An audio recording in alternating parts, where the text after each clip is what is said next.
Hi friends, welcome back to my channel. My name is Abby and you are watching Abby Reads. Today I want to talk about our December wrap up and my 2024 statistics and my book bracket. Let's jump into December. This was not a very good reading month for me, unfortunately. So let me just go over what I read. The first book that I read is Small Great Things by Jodi Picoult. This book is about a nurse, and there's an incident that happens with an infant, and the infant ends up passing away. There's definitely a lot of triggers in this book, so if you are easily triggered by mortality, suicide, anything revolving around infants or racism, I would definitely not read this book. I just don't think Jodi Picoult is for me.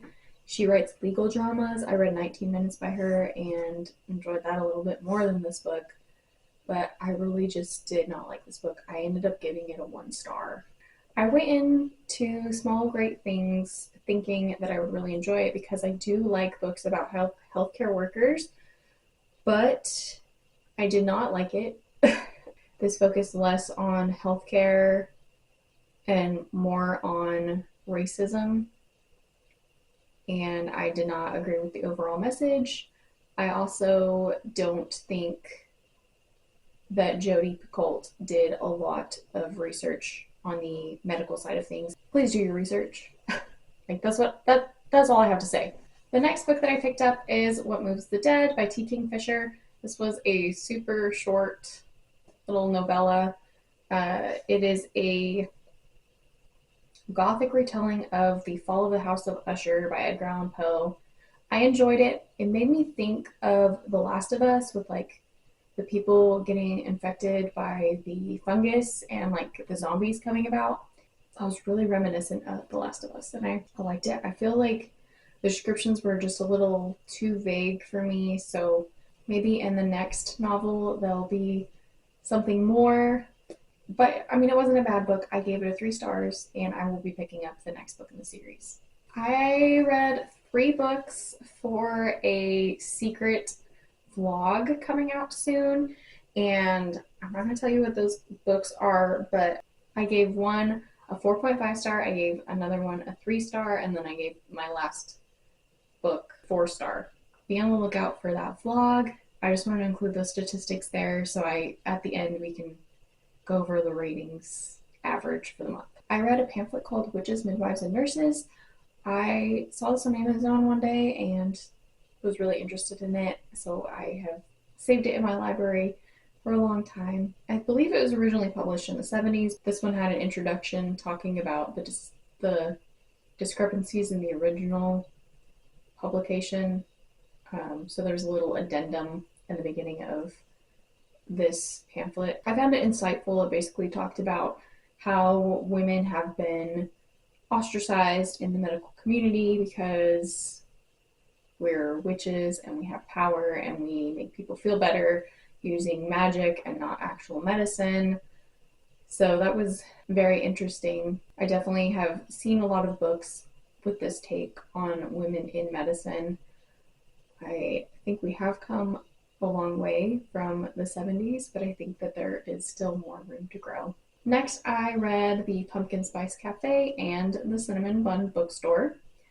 The Pumpkin Spice Cafe is about Jeannie, and Jeannie is taking over her aunt's cafe. Some things start happening around the cafe where there's like a window that's smashed and the fridge is unplugged and just all these little things start going wrong, so she thinks somebody's trying to sabotage her, and she recruits the help from the hot farmer to come help her find the saboteur, and a little romance blossoms between them.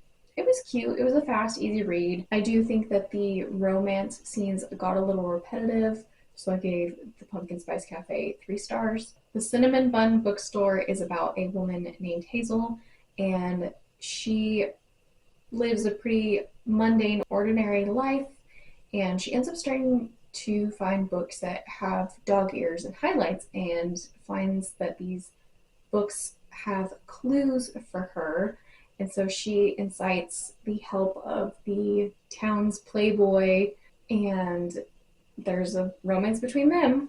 And they decide that it's just for the summer. Noah's going to leave anyway, so it's just a little bit of fun before the summer is over. I enjoyed their romance. It did feel very repetitive, similar to the Pumpkin Spice Cafe, but I also feel like they just did the miscommunication trope just too much in both books. It was, nobody wanted to talk to each other about their feelings or about, hey, maybe this can last more than the summer. That part was just really annoying. This is part of the Dream Harbor series. There is 3 books out. There's 2 more books that are meant to be published in this series. And I'm not going to make it a priority to finish the series, but I will probably continue to read these books. I ended up giving the Cinnamon Bun bookstore a 3 stars. The next book, oh my god. The next book is Flowers for Algernon by Daniel Keyes. This book made me sob. Flowers for Algernon is about a man named Charlie, and he is keeping a diary. He is mentally disabled. This book is a little dated, so it does use more derogatory terms to describe that. But it is about Charlie, and he undergoes a special surgery that makes him intelligent, basically. And Algernon is a mouse that has had the same surgery. The scientists keep an eye on Charlie, but they also keep an eye on Algernon, and they kind of observe Algernon to go a little crazy and perform self-harm and stuff like that. Charlie ends up becoming very intelligent very quickly. Within a couple months, he's a genius. And it just talks about how when he was not intelligent, he thought everybody was his friend because he could make them laugh and he got along with everybody. And then once he started gaining intelligence, he lost his job because he was just too good for the job. And he lost all of his friends because they thought he was too good and too smart to be around. He couldn't connect with women. And it was just really heartbreaking to read the story. In addition to that, Charlie underwent a lot of abuse growing up. He remembers that once he starts gaining more intelligence, and it's really sad to read about. So definitely trigger warning for this book. But the ending had me sobbing because the commentary on how society treats us when we're intelligent. If you need a book that'll make you cry, this one will be the one, because I do not ever really cry in books, but this one had me sobbing. And even just thinking about it and talking about it with my husband shortly after I read it, I was crying again. I was driving and crying and trying to talk about this book with my husband. Yeah, it was not a good combination, but this one had me sad for a few days. So if you want something sad to read, please read Flowers for Algernon. Next, I DNF'd a book. I tried to read House of Cotton and I just could not get into it. It was weird. She begins each chapter with I am Jack's bean and I grow into a stalk. It was just really strange. I got 10 chapters in and I couldn't do it anymore. Next, I read If We Were Villains by Emma Rio. This book is about a man named Oliver, and at the very beginning of the book, it opens with him getting out of prison, and it kind of flashes back to his time in college and why he ended up going to prison. I really enjoyed this book because you can tell how entangled all of the main characters were. They kind of only meshed together. It was very interesting. If you've read Catherine House, this kind of reminded me of those vibes, without the magical realism. But there is a love story and a mystery. You're trying to figure out why Oliver went to jail. and also learning all about his time at the school as an actor. I was a theater kid growing up. I did theater from like fifth grade to junior year of high school. And I really wish that I had known more about Shakespeare's plays that were mentioned in this book, because I feel like it probably was a very good mirror for what was going on in their lives. Like, I did get the Julius Caesar and the betrayal that happens, but there's also Shakespeare and a forbidden love that happens in this book. Other plays mentioned that I didn't really understand were Macbeth and King Lear, so I kind of wish that I had known those a little bit better to understand how it reflected what was going on in the characters' lives. But it was still a very enjoyable book. I gave this 4 stars. Next, I picked up A Christmas Carol. I read this every year. I read this on Christmas Day. It's less than 150 pages. It's super fast to read, and it's a classic. I always read this every year. This is my 4th time reading it. I don't know. It's my usual reread for the year. I just love this story. And then the last book that I read this month was Kiss Once for Me by Alison Cochrane. I was trying to explain this book to my husband, and I basically told him that if Portland out-Portland itself, this would be this book. And he's like, is there a barista and somebody has green hair? And I was like, yes, indeed. This book is about a woman named Ellie, and Ellie is in Powell's on Christmas Eve, and she ends up meeting a woman. They spend the day together. They end up getting snowed in together, and she falls in love with this woman. Something happens in the morning, and Ellie runs away. The next year, she's at risk for being evicted. She needs money. She tries to go for a manager position, but gets turned down. And this is right in front of the landlord of the building. He says, oh, hey, you need the money? I have a solution. I need a wife so I can inherit my grandfather's money, and I'll cut you a deal. So she decides to fake date this man for him to receive his inheritance from his grandfather and also get a portion of that money. Turns out that this man is the brother of the woman she fell in love with the year before. Super messy. Basically anything on the LGBTQ plus spectrum that you could want, it's in this book. I'm not the audience for this book. I understand that. I think that the romance was funny. However, I do think that this was meant for the LGBTQ plus audience, because they say things in there like, we're going to communicate because miscommunication is for the straights.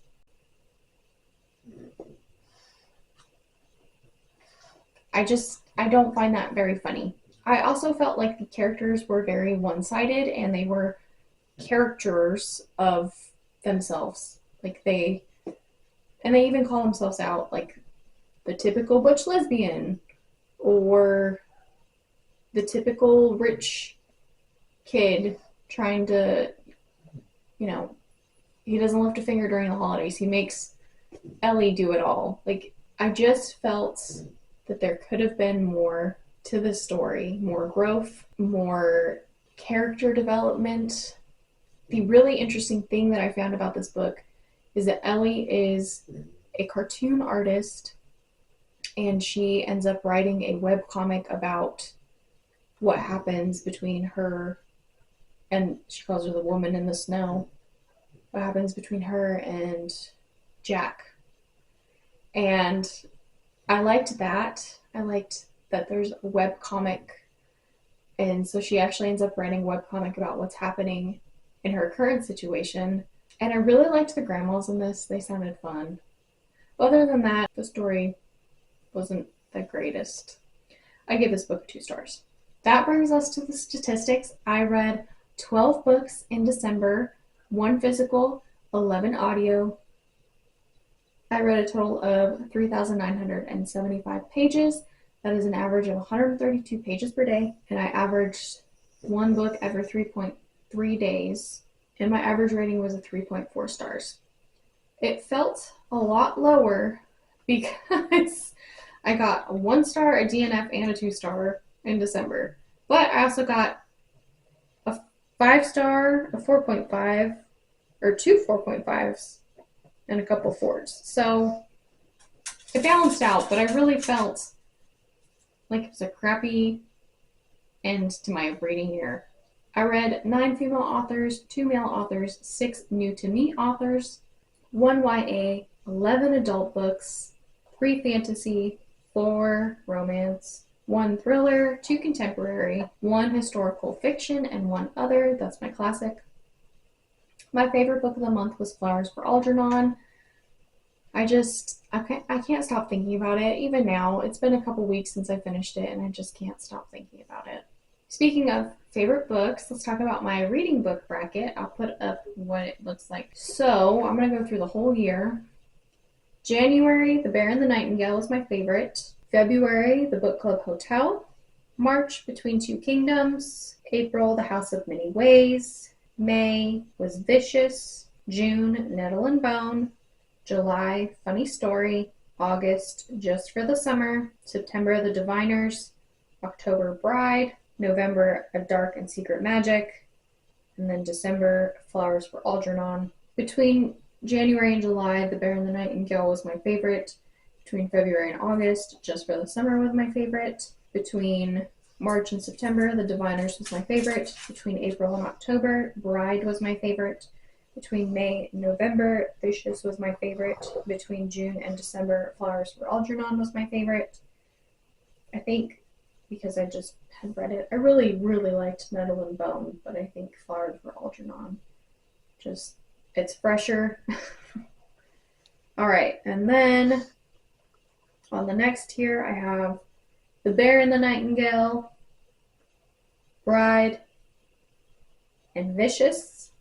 And then my favorite book of the year was Vicious by V.E. Schwab. I love the morally gray characters. I love characters with superpowers. And I think that her way of how people become super is very different. I just really like this series. We have my yearly statistics. I can't believe that we are done with 2024. So, for 2024, I read 162 books. 6.8% were physical, 80% was audio books, and 13% of those were ebooks. 54,080 pages. In terms of length of book, 12.3% were 0 to 100 pages. 24.1 was 201 to 300 pages. 40.1 was 301 to 400 pages. 16.7 was 401 to 500 pages. And then 6.8 was more than 500 pages. So I like pretty thick books. It looks like, a good fourth of my statistics, I liked over 400 pages, which is great because I really want to read more thick books. For genre, I read 68 fantasy, 29 thriller and mystery, 19 romance, 2 historical fiction, 9 contemporary fiction, 11 nonfiction, and 23 others. Those are classics and graphic novels.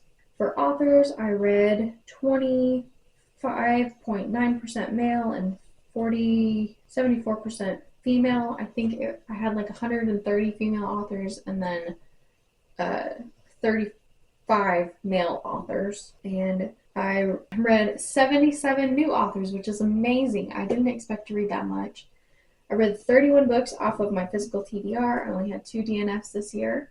For series, I started 22 series. I finished 20 series. And I am going to be continuing 11 that I have started this year. Not, started previous, but 11 that I started this year I'm going to be continuing. And that includes my more books to be published in the following year. The month with the most books that I read was August. I read 21 books. And the month with the least amount of books I read was January. I only read 7 books. And then everything else falls in between with an average of probably 12 books a month. My best book this year was Vicious. My worst book this year, because it's the only one that I finished and gave 1 star, is Small Great Things, which, surprise, surprise, I read that in December. I read 1 star, 12 2 stars, 32 3 stars, 20 3.5 stars, 58 4 stars, 13 4.5 stars, and 26 5 stars. I had an average rating of 3.77 stars this year. And then my longest book was The European Travels of the Monstrous Gentlewoman. My shortest book was The Witches, Midwives, and Nurses pamphlet. And that's it. And that is everything for 2024. I can't believe it. But thank you guys so much for watching and being here and supporting my YouTube channel. I appreciate each and every one of you. I can't wait to set my new reading goals with you, talk to you guys about my reading challenges that I'm going to do in 2025. And I'm just so excited for the new year. If you guys have any reading plans upcoming, let me know in the comments down below. And if you don't know what to comment, comment the little celebration emoji, because it's just so exciting, starting a new year. And I will see you guys soon in a new video. Happy reading. It's been a while since I've done a video like this, so it feels weird. Maybe in the next... Sorry, my neighbors are coming across the street for New Year's, so everybody's gonna come party. Hold on, let me look up the Cinnamon Bun Cafes. God, why can't I get this right? Dude, you're messing my camera up. Would you like to come up here, Murphy? Murphy. It's less than 150 pages. It's super... What are you doing? More people coming. More cars coming. So we're having a New Year's party across the way. The book, the month, oh my god, my eyeball. Hold on, mathing it up, hold on.